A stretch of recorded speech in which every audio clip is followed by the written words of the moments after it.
Hello friends, supreme court ने बदला है अपना फैसला। जी हाँ, सुप्रीम कोर्ट के द्वारा लिया गया पहले का फैसला को खुद इस बार सुप्रीम कोर्ट ने बदल दिया है। और इस बदलाव में जो आरक्षण है, एससी एसटी आरक्षण है, उसमें भी बहुत बड़े बदलाव किए गए हैं सुप्रीम कोर्ट के इस फैसले से। और अगर हम पॉलिटिकल बयानबाजी की बात करें तो बहुत सारे ऐसे लोग जिनकी राजनीति रिजर्वेशन के नाम पे चमकी थी, उनके लिए अब थोड़ा चिंता का विषय बन चुका है। और कुछ ऐसे लोग थे जो जातिगत जनगणना को लेकर के पॉलिटिक्स कर रहे थे। अब उनका जो पॉलिटिक्स है वो थोड़ा ज़्यादा बढ़ जाएगा, क्योंकि उनको अब ये श्रेय मिल जाएगा कि हाँ, जो जातिगत जनगणना की बात उन्होंने करी है वो बिल्कुल सही है। तो इसमें हम देखेंगे कि किस तरह से क्या बदलाव आने वाले हैं, सरकार से लेकर के विपक्ष का क्या रुख है, और जो जातियों को लेकर के राजनीति करते हैं उनके लिए ये सच में फायदेमंद है या उनका नुकसान हुआ है। इस पूरे मैटर को समझेंगे। देखिए, अगर हम बात करें इस पूरे मैटर की तो इसमें 7 जज की ये बेंच थी, कॉन्स्टिट्यूशनल बेंच थी। और ये बेंच बहुत पुराने केस को देख रही थी वास्तव में। पर इसमें जो फैसला आया वो 7 के 7 जज इसमें जो है अपना पक्ष नहीं रख पाते हैं। हाँ में 6-1 से ये फैसला आया है। अब जो एक वोट है जो जस्टिस बेला एम त्रिवेदी का है, वो इस रिजर्वेशन में बदलाव के खिलाफ है। तो रिजर्वेशन में बदलाव क्या हुआ है पहले उसको समझेंगे। देखो, वास्तव में ऐसा हुआ है कि जो रिजर्वेशन है सुप्रीम कोर्ट के द्वारा, एससी एसटी का जो रिजर्वेशन है उसमें सब कैटेगराइजेशन की बात की गई। मतलब जो रिजर्वेशन दिया गया है उस रिजर्वेशन के अंदर भी रिजर्वेशन यानी कोटे में कोटा देने की बात जो है यहाँ पे की गई है। अब इसी को लेकर के यहाँ पे हम देख सकते हैं कि काफी ज्यादा प्रॉब्लम आने वाली है। अब देखो, समस्या कहाँ आएगी? समस्या आएगी कि जातियों का पता करने के लिए आपको जातिगत जनगणना करना पड़ेगा, जातिगत सेंसस करना पड़ेगा। तो जातिगत सेंसस को लेकर के अभी पक्ष और विपक्ष में बहुत ज्यादा हुआ कराई है। They don't want to do the census on that ground. ये ऐसा लगता है गवर्नमेंट को कि अगर हम सेंसस को जातियों के आधार पे करेंगे तो फिर ये हमारे देश के लिए अच्छा नहीं है। देखिए, विपक्ष को इसमें बहुत ही गेम नजर आता है ताकि वो चुनाव में सीटों का बंटवारा उस हिसाब से कर सके और जातिगत मुद्दे उठा सके। लेकिन वास्तव में इससे किसी का कुछ भला होने वाला नहीं है। देखो, अब थोड़ी सी बात कर लेते हैं जो पॉजिटिव चीजें हैं। देखो, सबसे पहले बैकग्राउंड से चलते हैं। एक्चुअली ये मैटर 2004 का है और ये मैटर आंध्र प्रदेश में एक केस आया था जिसमें रिजर्वेशन पे बात की गई थी। जो वहाँ पे इशू था वो ये था कि जो बैकवर्ड क्लास थे, माने जो एससी एसटी क्लास है, उनके अंदर भी बहुत डिप्राइव सेक्शन है। तो रिजर्वेशन होने के बावजूद भी उनका भला नहीं हो पा रहा है, यानी रिजर्वेशन का फायदा उनको मूल रूप से नहीं पहुंच पा रहा। क्योंकि कोर्ट जो था ईवी चिन्नैया वर्सेस जो स्टेट ऑफ आंध्र प्रदेश से वहां पहुंचा था। तो जो डिमांड थी, है ना, जो पब्लिक प्रोसिक्यूटर थे उनका डिमांड ये था कि एक कैटेगराइजेशन होना चाहिए एससी एसटी के अंदर भी। तो कोर्ट ने इसे खारिज कर दिया गया था। बोला गया कि जो स्टेट गवर्नमेंट है उनका कोई भी अधिकार नहीं बनता है कि वो शेड्यूल कास्ट के जो ट्राइबल लिस्ट में है उसमें किसी तरह का बदलाव कर पाए, किसी को ऐड कर पाए और किसी को हटा पाए। इस तरह का पावर उनके पास नहीं है, तो ये बदलाव नहीं हो सकता है। लेकिन अभी के टाइम में एक रेशनल प्रिंसिपल पे बात की गई है। रेशनल प्रिंसिपल का मतलब यहाँ पे हो गया है कि इक्विटेबल मैनर में सबको जो रिसोर्सेज है उसका फायदा होना चाहिए। यानी इक्वालिटी के साथ साथ इक्विटी होनी चाहिए, है ना। जैसे इक्वालिटी और इक्विटी में अंतर है ना। मैं आपको ये कई बार आपने डिस्कस भी किया होगा। देखो, जो हमारे यहाँ होता है रिजर्वेशन, जैसे मान के चलो कि ये कोई प्ले ग्राउंड है, राइट। प्ले ग्राउंड में 3 लोग हैं और तीनों जो है बाहर वॉल से देख रहे हैं। तो 3 में एक जो है बड़ा लंबा आदमी है और एक उससे थोड़ा छोटा लंबा आदमी है, मतलब छोटा है हाइट वाइज, और एक छोटा बच्चा है। अब ये तीनों को ही गेम देखना है। ये अच्छे से गेम देख पा रहा है, ये जो व्यक्ति है ये थोड़ा कूद फान के देख पा रहा है, और ये जो बच्चा है ये कूदने फानने के बाद भी गेम नहीं देख पा रहा है। तो हम क्या कर सकते हैं, हम तीनों को एक टेबल दे सकते हैं। तीनों को क्यों? क्योंकि हम इक्वालिटी की बात करें तो अगर हमने इसको एक टेबल दे दिया, इसको एक टेबल दे दिया, इसको एक टेबल दे दिया, तो इसकी हाइट तो बड़ी थी, ये और अच्छे से देख पा रहा है। इसकी हाइट बढ़ गई, अब ये भी एडजस्ट कर पा रहा है। पर ये टेबल देने के बाद भी ये अभी भी मशक्कत में है, मतलब ये भी अच्छे से इंजॉय नहीं कर पा रहा है। तो रेदर कि हम तीनों को टेबल दें, हम क्या करेंगे, हम जो बड़ा वाला व्यक्ति है जो देख पा रहा है उसको टेबल नहीं देंगे, जो छोटा वाला व्यक्ति है वो बड़े वाले व्यक्ति के कंपैरिजन में कितना अनकंफर्टेबल है, तो जो बीच का गैप है उसी हाइट का हम उसको टेबल दें। और जो थर्ड वाला व्यक्ति है उसकी हाइट इतनी है और गैप इतना है, तो हम इस गैप को फुलफिल करने के लिए टेबल दें, तो इतने हाइट का इसको टेबल देंगे। तो ये इक्वालिटी नहीं, ये इक्विटी हो गया। तो इक्विटी है हमारे यहाँ रिजर्वेशन का आधार। तो जब इक्विटी है ही, तो जो हमारा SC/SC कास्ट है, तो SC/STs के अंदर भी ऐसे हमारे डिप्राइव सेक्शन हैं जिनको बेनिफिट नहीं मिल पाता है, और जो SC/ST के अंदर जो क्रीमी लेयर बन चुके हैं वही इंजॉय कर रहे हैं, इंजॉय कर रहे, इंजॉय करें, इंजॉय करें। ये अपना कुर्सी छोड़ ही नहीं रहे हैं ताकि पीछे से कोई आ सके। तो ये एक बड़ा बदलाव है। इस बदलाव में इसी को कहा जाता था, जैसे आपने, मैं आपको बता रही हूँ, जो RSS प्रमुख है, ठीक है, मोहन भागवत, उन्होंने भी यही बात कही थी कि रिजर्वेशन में बदलाव होना चाहिए। जी हाँ, रिजर्वेशन में बिल्कुल बदलाव होना चाहिए, क्योंकि मैं पर्सनली ऐसे बहुत सारे लोगों को जानती हूँ जो कि शेड्यूल ट्राइब और शेड्यूल कास्ट से हैं, लेकिन उनका जो पूरा का पूरा मतलब देखा जाए फैमिली बैकग्राउंड, तो सभी गवर्नमेंट जॉब में है, बट सभी रिजर्वेशन का फ़ायदा उठा रहे हैं। लेकिन जो अदर उसी एरिया में अदर जो ट्राइब्स हैं, तो उनका उन तक तो एक्सेस ही नहीं पहुंच पाया। उनको बहुत सारे पेपर उनके पास नहीं, बहुत सारे फंक्शंस वो नहीं कर पा रहे, बहुत सारी चीज़ों को एक्सेस नहीं कर पा रहे। तो ये जो बदलाव है, ये बहुत बड़ा बदलाव है, मतलब उनके लिए फेवर की चीज़ होने वाली है। अब देखो इसमें होना क्या है।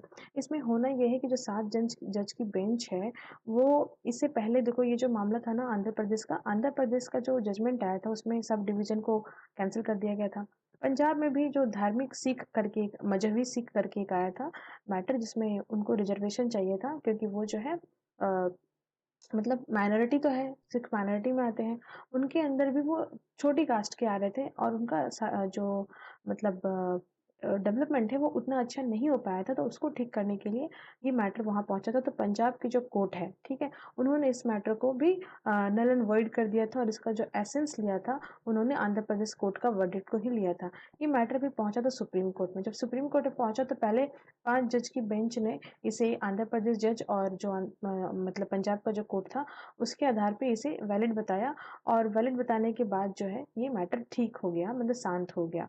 लेकिन फिर ये मैटर अगेन से शांत नहीं हुआ। उस टाइम के लिए फैसला आ गया था तो टेम्पररी यही चला, लेकिन बाद में हम देखेंगे 2018 में ये मैटर फिर तूल पकड़ता है, और फिर ये मैटर जो है 2020 में सुप्रीम कोर्ट के पास पहुंच जाता है। और 2020 में जब ये पहुंचता है तो इसके लिए 7 जज का बेंच गठित किया जाता है, क्योंकि पहले सुप्रीम कोर्ट ही 5 जज के बेंच में ये फैसला सुना चुकी थी। लेकिन अब चूंकि ऐसा हो रहा है तो इसके लिए कॉन्स्टिट्यूशनल बेंच की जो संख्या है वो बढ़ाई गई, और उसके अंदर ये पाया गया कि जो state of Punjab versus Devendra Singh, और जो इससे पहले छिन्नैया वर्सेस जो आंध्र प्रदेश गवर्नमेंट है, उनका जो जजमेंट आया था और सुप्रीम कोर्ट का खुद का जजमेंट आया था, वो बिल्कुल भी इस ग्राउंड पे सही नहीं है, रैशनल नहीं है रिजर्वेशन के मामले में। अब थोड़ा कॉन्स्टिट्यूशनल चैलेंजेस को देख लेते हैं। कॉन्स्टिट्यूशनल चैलेंजेस ये है कि आर्टिकल 341 जो है कॉन्स्टिट्यूशन का, वो शेड्यूल कास्ट को जो है होमोजीनियस क्लास बताता है। कॉन्स्टिट्यूशन के अंदर जो लिस्ट है शेड्यूल कास्ट की, जिसे सेंसस के बाद पार्लियामेंट के द्वारा तय किया जाता है, स्टेट गवर्नमेंट के रिकमेंडेशंस पे, स्टेट गवर्नमेंट ये रिकमेंड करती है कि उनके राज्य में ये SC ये ST हैं, तो जिसको वो अपने राज्य में फ़ायदा देते हैं, लेकिन उसके बाद उसको जो है सुप्रीम कोर्ट में भेजते हैं, और ये अगर उनको सुप्रीम सॉरी मैंने पार्लियामेंट में भेजते हैं, और पार्लियामेंट में भी अगर उनको जो है इस लिस्ट में 341 के तहत डाल दिया जाता है, तो पूरे भारत में वो जो कास्ट है वो शेड्यूल ट्राइब और शेड्यूल कास्ट कहलाती है। तो इसमें सब्सट्रैक्शन और एडिशन का प्रोविज़न जो है बहुत मुश्किल होता है। तो ये 341 के तहत है। अब चूँकि सब कैटेगराइज़ेशन आया है, क्योंकि सुप्रीम कोर्ट ने कहा कि आप क्या कीजिए, स्टेट गवर्नमेंट ये काम करेगी, स्टेट गवर्नमेंट जो SC ST हैं उनके अंदर ही सब कैटेगराइज़ेशन करेगी। अब सब कैटेगराइज़ेशन करने के लिए आपको क्या करना पड़ेगा? आपको उसके लिए काउंटिंग करनी पड़ेगी, है ना? काउंटिंग करके फिर उनका एक लिस्ट तैयार करना पड़ेगा, और लिस्ट के तहत उनको फ़ायदा देना पड़ेगा।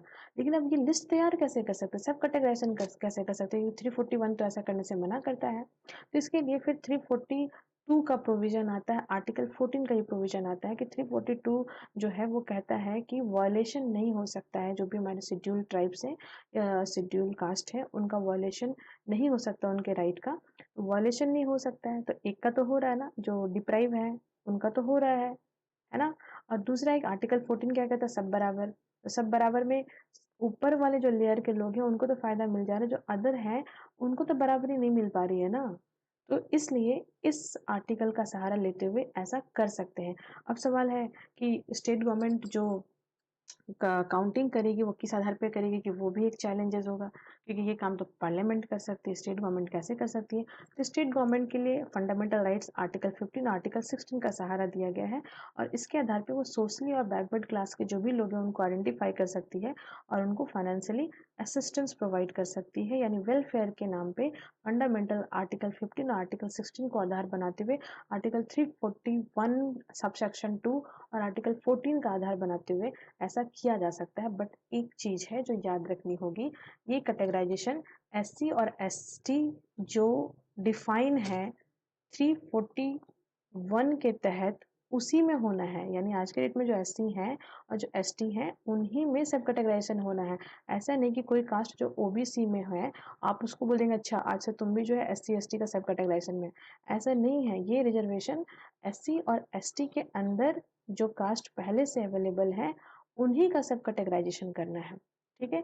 और जो कोटा इनके लिए आरक्षित है उसी में और डिवीजन होगा। अगर मान लीजिए ये कोटा लेट सपोज जो है 14% है, मान के चलो 14% जो है एसटी के लिए है, तो ये जो डिवीजन होगा इसी 14% में होगा। मैथमेटिक्स आपने पढ़ा होगा, ये 14% ही इनके लिए 100% मान करके जो है ये डिवीजन किया जाएगा, ये बंटवारा किया जाएगा, ठीक है। तो यानी कोई पूरी तरह से जो रिजर्वेशन है उसमें बदलाव नहीं हुआ, लेकिन रिजर्वेशन के अंदर रिजर्वेशन हुआ है, ये ध्यान में रखना है। बट एक चीज़ याद रखना है कि जो स्टेट गवर्नमेंट इसको काउंटिंग करेगी वो बहुत ही ज़्यादा क्वांटिफेबल नहीं होने चाहिए, बल्कि वो डिमोन्स्ट्रेटिव होने चाहिए। मतलब अगर आपने संख्या दिखा दी लेकिन अगर आपको बताया जाए कि नहीं प्रैक्टिकली में दिखाइए, तो आप दिखा पाएँ। संख्या से मैटर नहीं करता, दिखा पाएँ आप कि आपके कौन से एरिया में कितने ट्राइब्स हैं और आपके कौन से बेनिफिट का वो कितना फ़ायदा ले पा रहे हैं या नहीं ले पा रहे हैं। तो मतलब स्टेट गवर्नमेंट के लिए भी चैलेंजिंग है। अब यहाँ पे क्या है, अब देखो ये है कि जिनकी पॉलिटिक्स कास्ट के नाम पे चलती थी उनका गेम जो है कॉम्प्लिकेटेड हो गया, क्योंकि इसमें आप नए कास्ट बना नहीं रहे, बल्कि जो कास्ट है डिप्राइव है उनको यहाँ फाइंड आउट करें जिनकी आवाज़ दबी हुई है। जो अपर लेवल में है उनका तो छीना भी जाएगा, उनको तो एक्सक्लूड भी करने की बात इसमें कही गई है। 6(1) से जो फैसला आया है वो, चूँकि आप रिजर्वेशन के अंदर रिजर्वेशन देंगे तो आप रिजर्वेशन बढ़ा रहे हैं तो रिजर्वेशन किसी का तो घटेगा, क्योंकि जो मैटर है वो फिक्स्ड है। मतलब हमारे पास जो है वो अगर 14% का रिजर्वेशन है ओवरऑल, 14% ही रिजर्वेशन है, तो इसमें हम किसी एक एक्स कैटेगरी के जो लोग हैं उनका रिजर्वेशन को बढ़ा दे रहे हैं, तो कहीं ना कहीं जो वाई है या जेड है या ए बी सी है किसी का ना किसी का तो घटेगा ही घटेगा। तो इसलिए जो क्रीमी लेयर के हैं उनका जो है रिजर्वेशन यहाँ पे काटा जाएगा, कम किया जाएगा, और जो बैक में है उनका रिजर्वेशन बढ़ाया जाएगा। तो कायदे से जो जातिगत जनगणना की बात करते थे उनके लिए बहुत मज़ेदार चीज़ नहीं है, क्योंकि उनको बहुत रिस्ट्रिक्टेड मैनर में ये जो है करना है।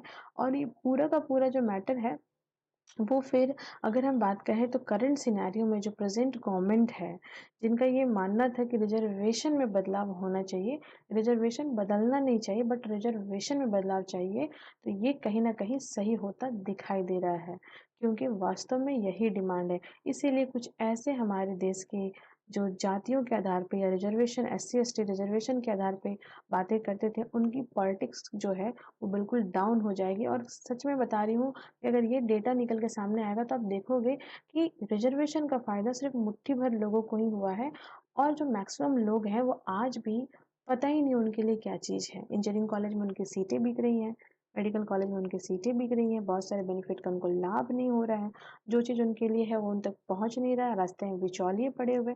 बहुत सारी चीज़ें हैं जिस पे फोकस करने की आवश्यकता है। जैसे आप एग्जाम्पल में देख सकते हो ना, राजस्थान में ना बहुत सारे ऐसे ट्राइब्स हैं, मीना ट्राइब्स हैं, बहुत फेमस ट्राइब है, ये ट्राइब है लेकिन बहुत डेवलप्ड है। नाउ अदर एरिया में जो ट्राइब है मीना ट्राइब उनका इतना डेवलपमेंट नहीं है, लेकिन राजस्थान का जो वेस्टर्न इलाका है उसमें डेवलप्ड मीनाज हैं। नाउ उसी तरह से झारखंड की अगर हम बात करें यहाँ बहुत सारे ट्राइब्स हैं, और बहुत सारे ट्राइब्स में कुछ ऐसे ट्राइब्स हैं जिनका बहुत डेवलपमेंट हो चुका है। एक चीज़ मुझे ऐड करना था जो बहुत इंपॉर्टेंट है, इसमें एक और परिवर्तन की आवश्यकता है, इसमें एक और बात होने की आवश्यकता है। बहुत सारे लोग स्पेसिफिकली झारखंड जैसे एरिया में रिजर्वेशन का फ़ायदा तो उठा रहे हैं, बट वो कायदे से अपना जो रिलीजन है उसको चेंज करते जा रहे हैं। मतलब उनका कन्वर्जन क्रिश्चियनिटी में बहुत तगड़े रूप से हो रहा है। अपने झारखंड की डेमोग्राफी में बहुत बड़ा बदलाव है। बहुत ज़्यादा लोग क्रिश्चियनिटी की तरफ कन्वर्ट हो रहे हैं। मतलब जो एससी हैं और जो एसटी हैं, स्पेसिफिकली जो एसटीज़ हैं, वो अब मतलब 70 to 60% जो है क्रिश्चियन में बदल चुके हैं। 30-40% ही एसटीज़ जो ट्राइबल हैं झारखंड के, वो बचे हुए हैं। बट यहाँ पे वो अभी भी रिजर्वेशन का फ़ायदा उठा रहे हैं। तो ये भी एक चीज़ होना चाहिए कि जो रिजर्वेशन है वो तभी वैलिड हो सकता है जब वो अपना रिलीजन नहीं बदलते हैं, है ना? अदरवाइज़ तो फिर, क्योंकि अगर क्रिश्चियन कम्युनिटी में चले जाते हैं, ये बहुत रिच कम्युनिटी कहलाती है। अगर आप जैन बन जाते हैं तो वो माइनॉरिटी में है, बट वो रिच कम्युनिटी है, डिप्राइव नहीं है। ठीक है?